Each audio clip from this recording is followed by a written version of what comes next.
On one specific day every month, the average American burns through 25% more money than every other day of the month. Not Black Friday, not their birthday, payday. And the wild part? More than half the population does it, across every income level, every age group, every country where researchers have looked. A Columbia Business School study tracked 5 years of electronic transaction data and found the same thing every single time. The day the paycheck hits, spending spikes, immediately, automatically, predictably. You think you're celebrating, you think you deserve it. But what's actually happening in your brain and to your bank account over a lifetime is something most people never sit down and calculate. So today, that's exactly what we're going to do. Let's start with the number. 25% more spending on payday. That's the floor. That's the median. The Columbia study, published research by Professors Michaela Pagel and Arna Vardardóttir, based on 5 years of Icelandic transaction data, found that more than half the population exceeds that threshold.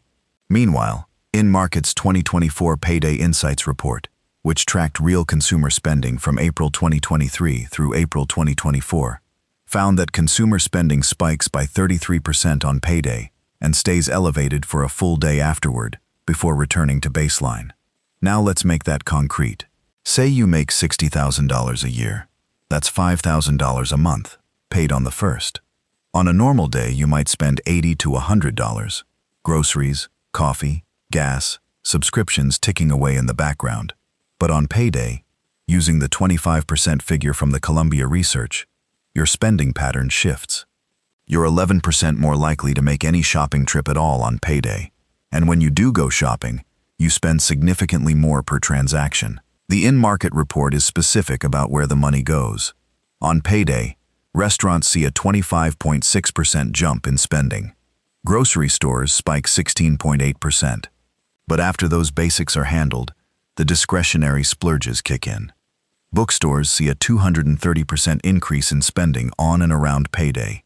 Cruises jump 55%. Auto purchases up 54%.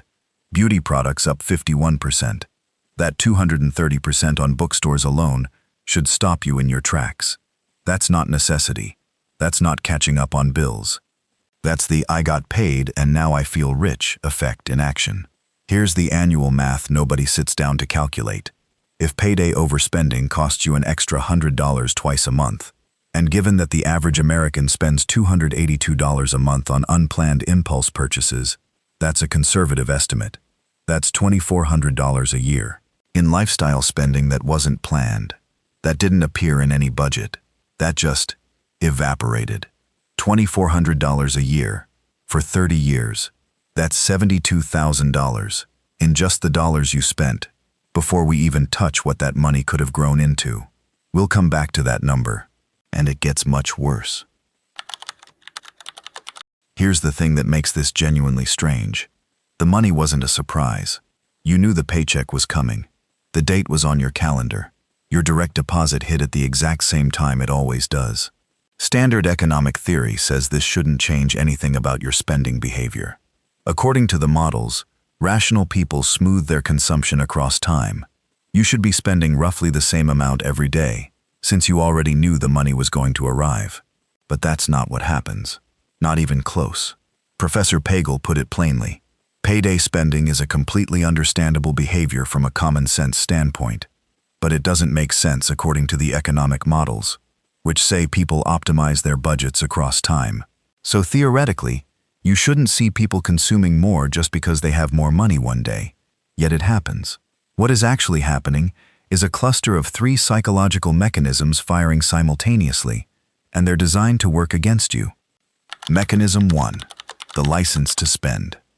When money hits your account, your brain frames it as permission, not just, "I have more money now, but I've earned this, and today is the day I get to enjoy it." Researchers call this the license effect. It's the same phenomenon that makes people eat more calories after the gym. You did the hard part, so the reward feels justified. The paycheck is the proof of work. The spending is the reward. The logic feels bulletproof in the moment. Mechanism 2, present bias. The Science Direct study published in November 2024 on the payday consumption cycle found that the spending surge around payday appears almost exclusively among people with strong present bias, a tendency to overweight immediate gratification versus future benefit. Here's what present bias does in practice. It makes the $100 restaurant meal feel real and satisfying right now, while the $100 invested and compounded for 30 years, which could be worth $1,744 at a 10% average market return, feels abstract and distant. Your brain isn't broken. It's just optimized for a world where the future was uncertain, and today's food was today's survival. Mechanism 3. Mental accounting. Your brain doesn't treat money as one big pool. It assigns money to mental buckets. When the paycheck lands, your brain creates a new full bucket labeled available to spend. The fact that rent is due in 2 weeks, or that you already plan to put $300 into savings, those are different, separate buckets. The fresh paycheck bucket feels separate, abundant, and spendable. This is why people with high incomes do this too. It's not a poverty trap. The Columbia study found the behavior across every income level. It's a brain trap, and it's extremely well engineered. Here's the part that should bother you. 78% of Americans live paycheck to paycheck, and payday overspending is one of the primary reasons. Not income. Spending behavior. The median household income in America is $80,610. There is no income level where the payday effect doesn't show up. Let's run an actual side-by-side comparison here, because the real cost of the payday effect isn't just the money you spent, it's the money you didn't invest, and what that money would have become. Here's the comparison table, and we're going to work through every line. Scenario A, payday brain, how most people operate. Gets paid $5,000 on the first pucks, spends an extra $150 in unplanned discretionary purchases on payday weekend. Repeat that pattern twice a month. Bi-weekly paycheck people, this is you too. That's $300 a month in payday effect spending. Annual total, $3,600 in unplanned spending. Goes nowhere, earns nothing, compounds into exactly zero. Scenario B, non-payday brain, the automated alternative, gets paid the same $5,000 on the first dollars. On the exact same day the paycheck lands, $300 automatically routes to a low-cost index fund. Done before they even open their banking app. They live on what's left. Monthly investment, $300. Now here's the math. $300 a month, invested consistently, at the stock market's historical average annual return, which is approximately 10% over long periods, for 30 years. Final balance, $678,146. $300 times 12 months times 30 years, compounding at 10% annually. Standard compound interest calculation, verified via compound interest calculators at investor.gov and Ramsey Solutions. Payday Brain 30-year result, roughly $72,000 spent over those same 30 years, plus 44% of buyers report post-purchase regret. Zero investment growth, zero compounding. Non-payday brain, 30-year result, $678,146. The difference between those two outcomes isn't intelligence. It isn't income. It isn't discipline in the painful, white-knuckled sense of the word. It's one automated transfer, set up once, on payday, before you ever see the money sitting in your checking account looking like permission to spend. That's the comparison. $72,000 in meals, clothing, and things you mostly can't remember, versus $678,000 in your account at retirement. And if you're wondering whether the $678,000 number is real, the TransUnion compound interest calculator shows that someone who saves $200 a month starting at 25 at a 6% annual return reaches $372,000 by 65. At $300 a month with a 10% average return, the math is worse for them and better for you. There's a reason you get promotional emails on the 1st and the 15th. There's a reason some retailers run payday sales. There's a reason fast food restaurants are absolutely packed the day after payday. Retailers study this data obsessively. They know when your payday is, not just statistically, not just as an industry average, but increasingly at the individual level. Streaming platforms time their upgrade prompts. Fashion apps push "your items are still in your cart" notifications. Food delivery apps surface their premium subscription offers. The 2024 In-Market Payday Insights report exists specifically because the marketing industry commissions this research to figure out how to intercept you on the exact day your wallet feels fullest. They know that bookstore spending goes up 230% on payday. They know restaurant spending spikes 25.6%. They know beauty product spending jumps 51%. They didn't discover this by accident. They've built entire promotional calendars around your payday psychology. The Psychology Today breakdown of the payday effect from Dr. Oleg Erminsky goes one step further. Mortality rates are actually slightly higher just after income receipts. Not because of anything dramatic, but because consumption behavior itself increases risk. People drive more, drink more, leave the house more. You are, quite literally, not thinking as clearly on payday as you are on a random Tuesday in the third week of the month. The question is, what do you want to do with that information? Here's the twist that most people miss. The payday effect doesn't just spike spending on payday. It creates a deficit 3 to 4 weeks later. The Science Direct 2024 study found that a surge in payday spending predicts a measurable decrease in consumption 3 and 4 weeks afterward. The binge creates the squeeze. The squeeze creates the anxiety. The anxiety makes you desperate for the next payday, and the cycle repeats. There is no discipline-based fix for a psychology-based problem. Telling yourself to be more careful on payday is like telling yourself not to be hungry at 7 p.m. The hunger doesn't care about your resolve, and the license to spend effect doesn't care about your budget spreadsheet. So the fix has to be structural. It has to happen before the feeling kicks in. Here are 3 levers, in order of impact. Lever 1. Automate an investment on the same day as your direct deposit. Not the day after, the same day.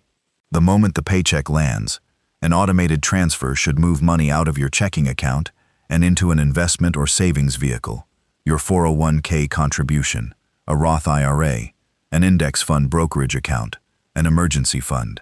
The money that isn't in your checking account cannot trigger the license to spend response. You cannot see it. You cannot feel rich about it.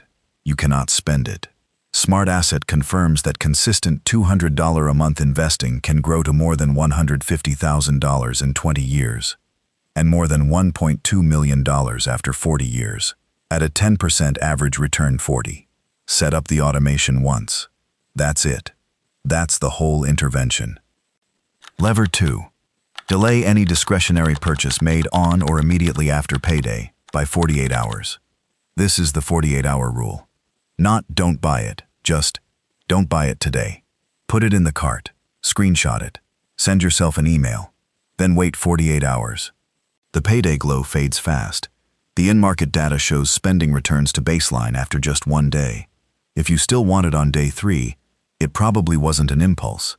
If you've forgotten about it, you just saved yourself money you didn't need to spend. Reminder, 44% of impulse buyers report post-purchase regret. You can front-run that regret for free with 2 days of waiting. Lever 3. Make your payday feel less like an event. Part of what fuels the license to spend response is the emotional significance your brain gives to payday. The calendar marker. The "I made it through another month" feeling. Reframing payday as just another Tuesday, a logistical event, not a celebration, is harder but powerful. Some people do this by setting their paycheck to auto-route so completely that their checking account barely changes on payday. The psychological impact of a $5,000 lump sum appearing in your account is real. The psychological impact of automated buckets that you never had to interact with manually, much smaller. One more number before the close. The Slick Deals annual survey found that in 2022, the average American spent $314 a month on impulse purchases, $3,768 a year. In 2023, during inflation anxiety, that dropped to $151. In 2024, it bounced back to $282. The interesting thing isn't the volatility. It's that spending almost doubled back the moment people felt economically safe again. The behavior is pressure sensitive, not fixed. Meaning, with the right structure, you can suppress it permanently, not just when inflation scares you into it. Back to where we started.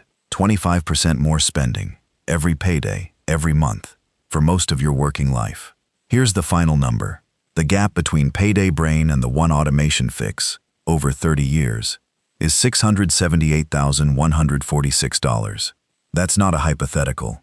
That's compound interest, doing what compound interest does. Applied to money you were already spending on things you mostly don't remember.